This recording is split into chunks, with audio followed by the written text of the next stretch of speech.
श्रवण सिंह जी महाराज फरमाया करते थे, हुक्म के अंदर घास खोदना परम पद की प्राप्ति, और बिना हुक्म के आप सोने की ईंट भी लिए फिरते उसका एक रेते जितना भी मोल नहीं है, बिल्कुल जीरो है। इसलिए हुक्म मानना जो है सबसे बड़ी बंदगी है। सतगुरु की प्यारी साध संगत जी, हजूर पिताजी ने हमें माफी दी, इस माफी को आप हल्के में मत लेना। ये वो माफी दी है जो बुल्ले को 12 सालों बाद माफी दी थी। 12 साल बाद एक पहले बहन वैश्या थी, बाद में भक्तनी बन गई, उसके घर के सारे काम काज करने पड़े, 12 सालों बाद माफी मिली थी। ये हजूर पिताजी ने हमें वो माफी दी है जो श्री गुरु गोविंद सिंह जी महाराज के समय 40 सिखों ने कह दिया था आप हमारे गुरु नहीं और हम आपके सिख नहीं, और उनको शीश देके कुर्बानी देके माफी मिली थी। ये वो माफी दी है। इसलिए आपके चरणों में बेनती है, इस माफी को संभाल कर रखना। तो सतगुरु की प्यारी साध संगत जी, सेवा के बारे में भी हजूर पिताजी फरमाया करते हैं, अब सेवा आप लोगों के पीछे भाग रही है, आप सेवा नहीं कर रहे। ऐसा समय आएगा सेवा के पीछे आप भागोगे और आपको सेवा मिलेगी नहीं। संत वचन पलटे नहीं, पलट जाए ब्रह्मांड, ब्रह्मांड पलट सकता है। जो हजूर पिताजी के मुखार बंद से एक एक शब्द निकलता है वो अटल होता है। दुनिया की कोई ताकत नहीं उसको बदल दे, खुद बदले, वो मर्जी के मालिक है।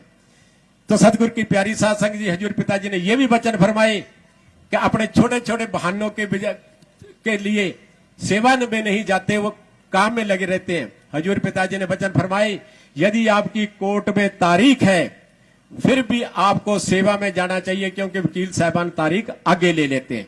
एक ही बहाना बताया, एक ही काम बताया था जब आप घर रह सकते हो, बाकी सारे बहाने बताए थे।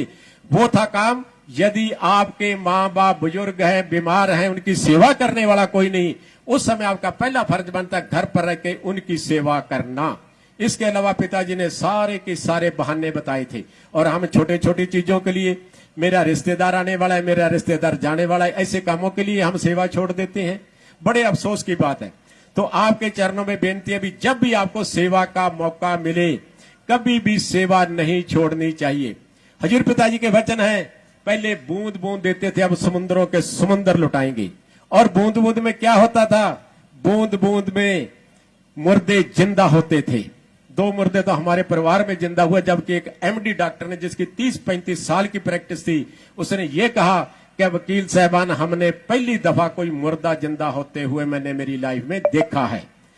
तो बूंद बूंद में मुर्दा जिंदा होते थे, बूंद बूंद में 4th स्टेज का कैंसर खत्म होता था, बूंद बूंद में रात को लोगों के ऑपरेशन होते थे। अब क्या होगा? समुद्रों के समुद्र में, वो आप हिसाब लगा लो भी समुद्रों के समुद्र में क्या कुछ होगा। कहने सुनने से परे हम वहां तक कल्पना नहीं कर सकते जो हजूर पिताजी हमें देंगे। पर देंगे किसे? जिसका अपने सतगुरु के प्रति दृढ़ विश्वास होगा और 3 वचनों पर कायम रहेंगे।